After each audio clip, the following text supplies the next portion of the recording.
This podcast contains discussions on sexual misconduct. Topics such as sexual exploitation, abuse, and harassment may be discussed. Listener discretion is advised. In this episode, I speak to Suzie Miller, an award-winning Australian playwright and a former criminal defense lawyer who specialized in human rights. I'm an Australian-British playwright, and I've been speaking at length to the Attorney General, to the Director of Public Prosecutions, to the Criminal Prosecution Service, to the Solicitor General. And their solution is that they think the play should be shown or screened to every judge and every prosecutor. And also they even think in Parliament, so that they get it themselves. They actually understand it in context. The purpose of being a theatre writer is to be able to not lecture people, but put them in a position where they can't not see the truth.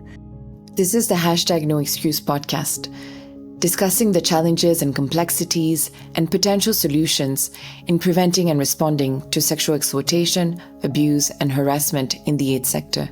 Through interviews with victims and survivors, experts, aid workers, artists, and leaders. The podcast is produced by the World Health Organization's Department for the Prevention and Response to Sexual Misconduct.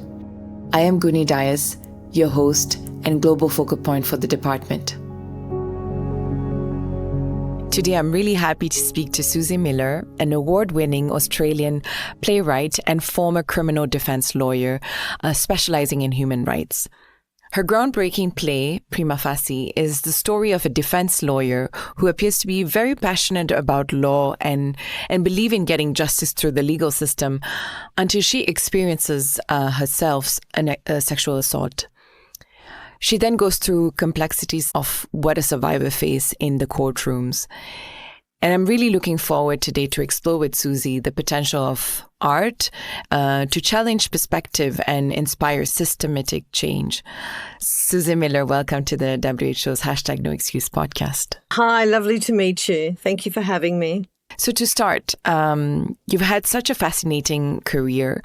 You moved from criminal defense to law to playwriting. What led you to make that shift? You know, I was in court every day, and I realized that when I actually created an appeal to a judge that was based on the story of the person I was representing and created an empathetic response by actually not shying away from the details of that person's background, that I could keep people out of prison by actually saying, you know, this person deserves the state to give them an opportunity because they've had such a tricky childhood and the state hasn't intervened until now when it's, you know, like when they're in the criminal justice system. And so I would have these really interesting results and judges that became very like, oh gosh, you know, like this is quite a shock of an application.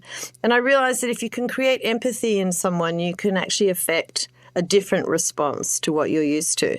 So I think that then I started to write plays. I went back to university while I was a lawyer and studied film and television.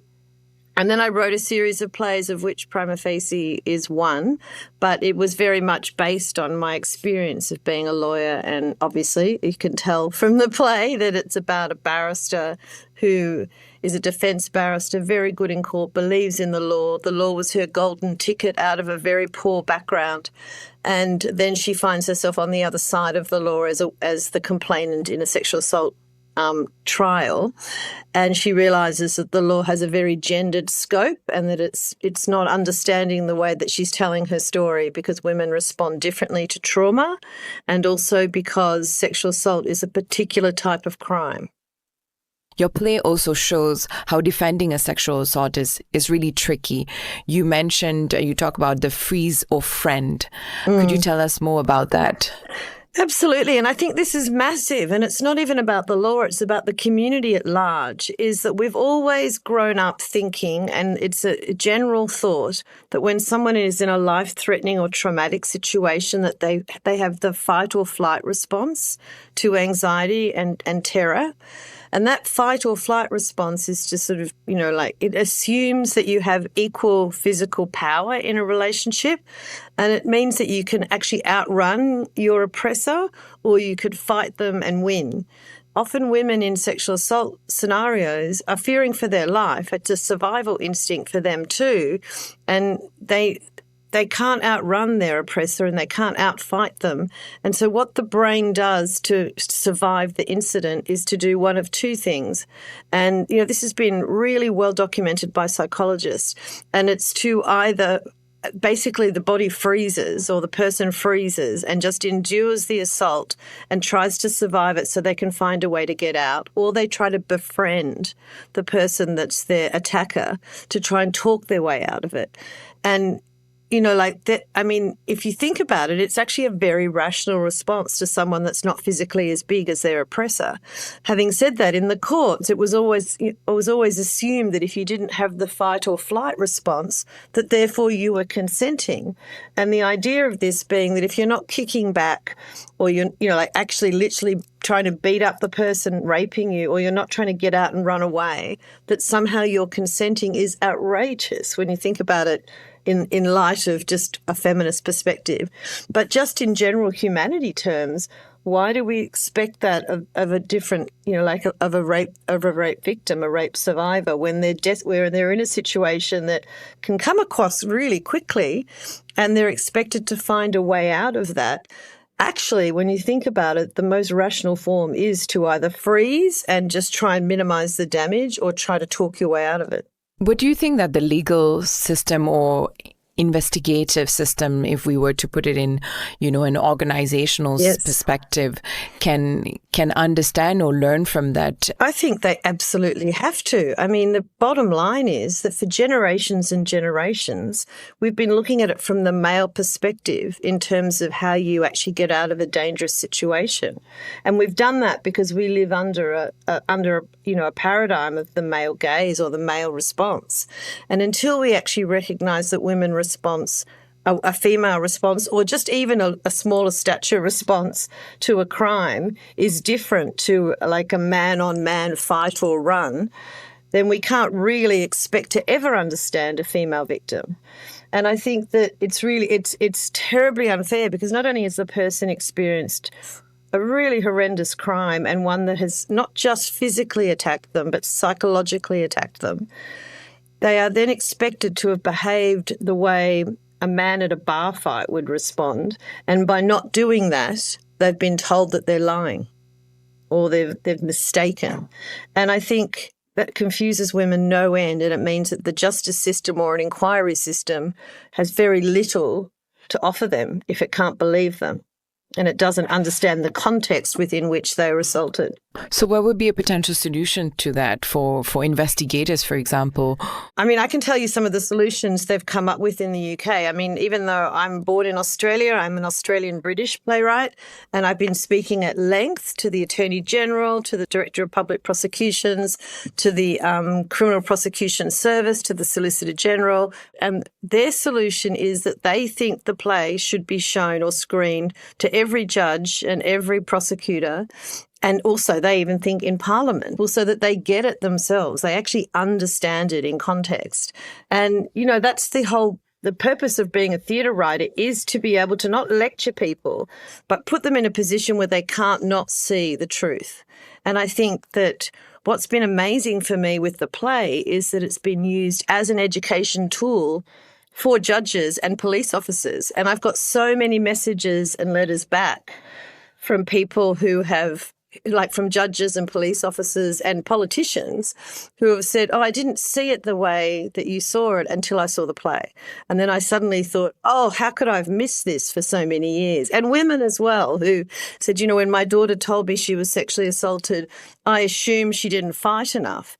And I think that, within a marriage as well, or in a intimate relationship, there can be sexual assault because women actually, you're not used to actually physically fighting your partner.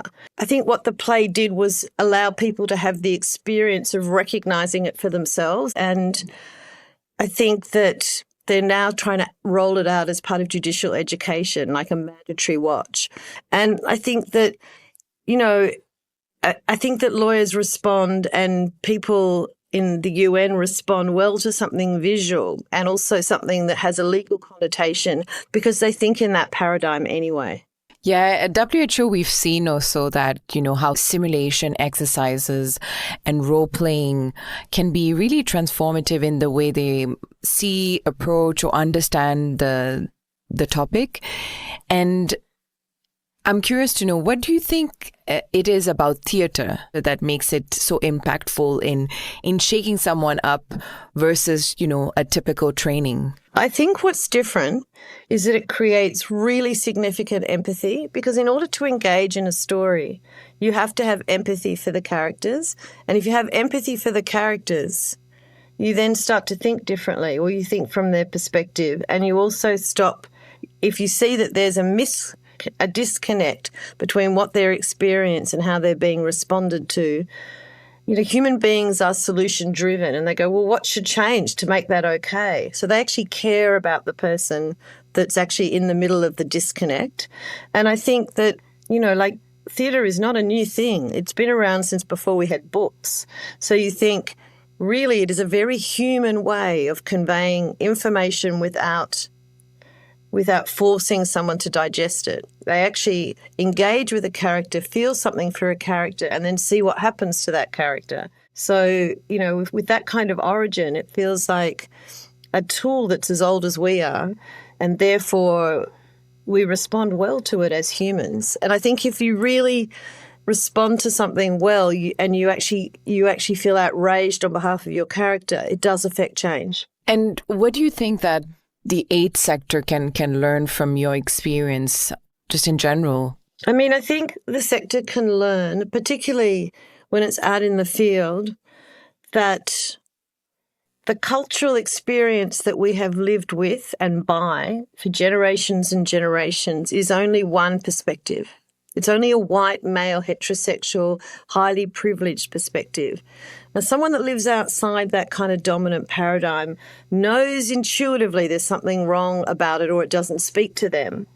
But those that live within it and carry the power within it have to be pushed outside of it to see what it looks like from the outside in. And I think that you would hope that people working in the sector would very much want to understand what it's like to be outside the dominant paradigm, or they wouldn't have chosen to work in that sector. And I think that they can learn a lot from listening rather than assuming they know how something actually operates. And I think the other thing that's really important is to provide that platform and that language. The amount of women that have come up to me, like strong, powerful women or women from backgrounds very unlike mine, and because they don't know me, but they've seen my play, they say, I just want you to know that I'm 1 in 3. And what they mean by that is the play refers to that the woman who is the rape victim of the play says it's 1 in 3 women that experience sexual violence, and I'm 1 in 3. And so in a way, I have so many women approaching me and saying, without having to say, I just want you to know I was raped, they say, I just want you to know I'm 1 in 3. So they start to associate with a group of survivors, and they have a language to say that in public without feeling shame. And I think the shame is a massive, massive factor in the non-disclosure or the silence around it. But I think the shame comes from 2 things. One, it comes from the messages from the community about you not responding appropriately, or you somehow being questionable about the reasons that you've brought this up.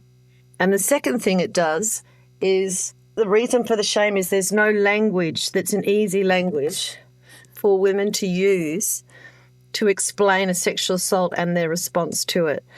So if I can have some woman in a power suit that runs there's a CEO of an organisation come up to me after the play and say, I just want you to know I'm 1 in 3, and own that, that says a lot to other women as well, that there's a language you can use without having to disclose your most private sort of torture, but being able to claim it because you need to almost speak it, but have a language to speak it that doesn't make you feel too vulnerable, I guess, or doesn't relive it for you by speaking it again. And, also one of the biggest thing in the aid sector and when they are on the field is the massive power differential. And this is in the workplace. Sometimes it's also be it your supervisor and sexual misconduct around that. What are some of the parallels you think could be interesting for us to explore, for the audience to really understand the dynamics? Do you know, one of the things that I'm exploring at the moment in my next play is the fact that men must have a role in this. Like, they must have a really significant role because they're at the center of the dominant paradigm in this discussion. And I feel personally and just creatively, what I've responded to after the first play is that they're quick to say they're allies, and that's really important, but they have to take action. It is not a female problem. It is actually a male problem. And you can raise, as a feminist, you can raise a boy to 15, 16 with as many feminist principles as you want. But then they're out in the world amongst men, and you think, who are their guides? Who are their mentors? Who are their templates? And the casual misogyny that's in those male groups that doesn't get challenged is part of the beginning of the problem of this power imbalance, and this sense that there's a sort of secret men's business that goes on that is not challenged by other men. And I think it's uncomfortable to challenge it, but the whole issue here is that because you're a man, you've never felt uncomfortable about gender. And women have felt uncomfortable about gender all their lives, just in the same way that people of colour have felt uncomfortable about how they've always had to be considerate of race when they are in positions of power or they're in relation to power. And white people haven't had to do that. And so suddenly white people in that scenario and men in the gender scenario suddenly have to feel uncomfortable about the power dynamic that they're part of. And they just want to fix it rather than go, well, this is the norm, to feel uncomfortable in that dynamic because it is a power structure. Gender and race are power structures. And they've been completely constructed, but they've been imposed upon all of us and those that benefit from them. But I think, no, make yourself uncomfortable, speak up to your peers, speak up to other people that make casual misogynist jokes or even just like refer to someone in a way that's derogatory, and actually challenge it in a way that starts a conversation and be brave, I guess. And, well, not be brave, be human. And I think until that happens, we're just going to continue this trajectory of young men learning from older men the way to behave in the world of men. And I think women can't penetrate that space. And so I think it's up to men to actually change it. And I think that I'm talking to, men that have access to young men as well have a particular responsibility. And I think that, like men in their sort of 40s and 50s have grown up in a culture where they probably got told early in their life that, that a woman that is easy to have sex with is someone that, is not a good woman. And a woman that's hard to have sex with, you have to sort of urge her to do it. And this concept of someone playing hard to get and someone overcoming that is basically a model for coercive control in sexuality. And so a lot of men are secretly a lot reluctant to examine their early 20s themselves because they might find that a lot of the sex that they had was coercively controlled and or was in some way kind of, it's like women were sort of given pressure to be in a scenario with them. Now, I understand that was what it was like at the time, and that was the messages culture gave men. You have to work harder and the woman has to resist. I mean, the game or the dance of that was not interrogated at the time, but it's very much interrogated now. And I think that a lot of men are quiet around this space because they're afraid that if they start opening up about their own experience, they might find themselves cancelled, or they might find themselves in a scenario where they don't understand how they behaved in their 20s on today's standards. So it's about having a sophisticated discussion that actually says, you can say, back in the day, we thought that was okay, and it's very much not. And now in a more enlightened community, we have to really hold that space for young men and say, we have moved so far on from that. And we've moved on from that because it's such an appalling paradigm to live under. But there was a time where we all thought that was just the dance of sexuality. And I think that once we have conversation around that, you might find that some men are relieved of the burden of the dissonance between their early youth and who they are now. And they might be able to be stronger supporters of women and be able to speak out bravely and be able to talk to younger men coming up through the ranks and say, you know what, when I was young, I made some mistakes in today's understanding of this. And I really want to protect you from making those mistakes as well. The difference is in the organisation is that you're confronting cultures where people are, like where the power dynamic is so disparate between workers and non-workers. And I think, and even workers and workers within the hierarchy. And I think that power dynamic has to be constantly in the mind of workers, that they hold the power and that they need to be accountable to that power. Explain to us what's in it for a man to feel uncomfortable. Yeah. And so your work has already sparked critical conversations and you keep going at it and we're lucky to have you.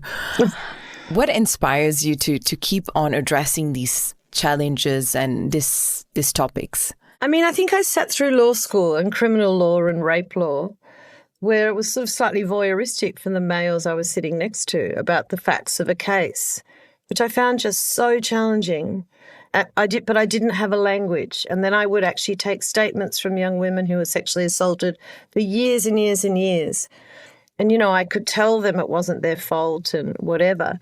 But when you start hearing the same story over and over again, and you start to read about it and realise the incidence is so high, it's so high that men almost try to normalise it. It's just that women have a history of thinking it's part of their issue or something that they have to deal with.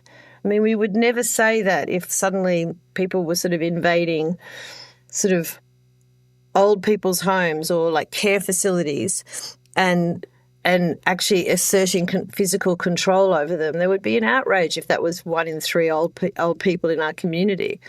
But, I mean, women have been siloed for so long as sort of silent that I think it's frightening for men that women have a voice. And I also think that the backlash from that is really big, and we have to be able to maintain, we have to be able to address that backlash where this uncomfortability for men, which is an uncomfortability women have been in this space all their life. I do not know a woman who hasn't walked home in the dark terrified, or every night that you walk home. I mean, I can't walk home from the tube without thinking, can I not feel fear?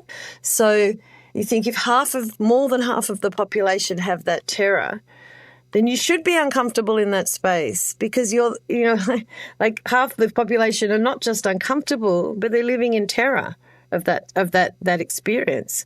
So, and I think that when I talk about race in the same mode as a white person, I should be uncomfortable in the space of race because I've held the power in that space, and my ancestors have held the power in that space for generations. So you go, it's really important to recognize that when there's a lack of equality, that the people in the dominant paradigm must feel uncomfortable before change can occur, and they can't backlash because they liked it before. And I think even, sometimes I'm talking about gender in terms of the spaces at the top being opened up. I mean, it's still so predominantly male in so many professions, but I hear this backlash from men saying, oh, it's much harder for us now.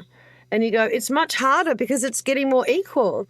Like, you shouldn't have had everything to begin with.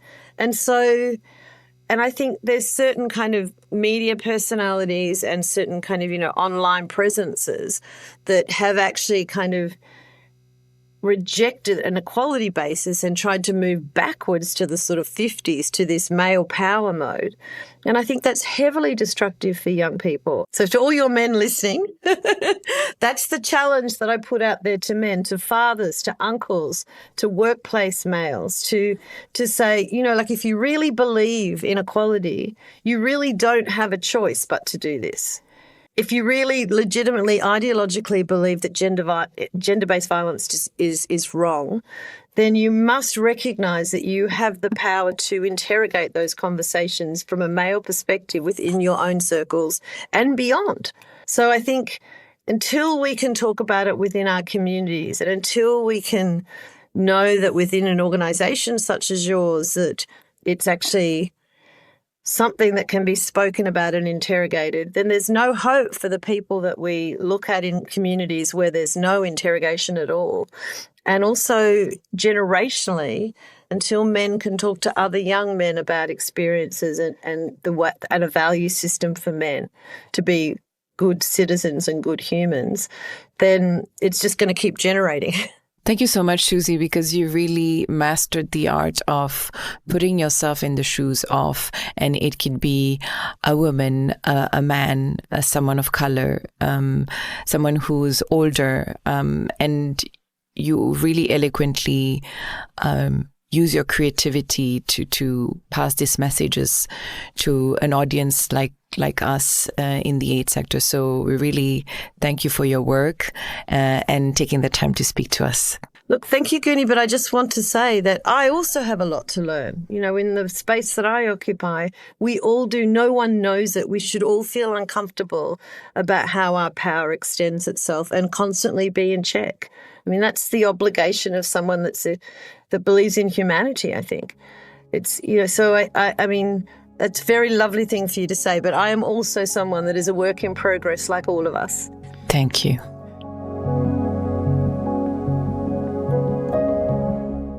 Thank you for listening. If you have any feedback or questions, feel free to reach out to us to prseah@who.int. Until the next time, goodbye.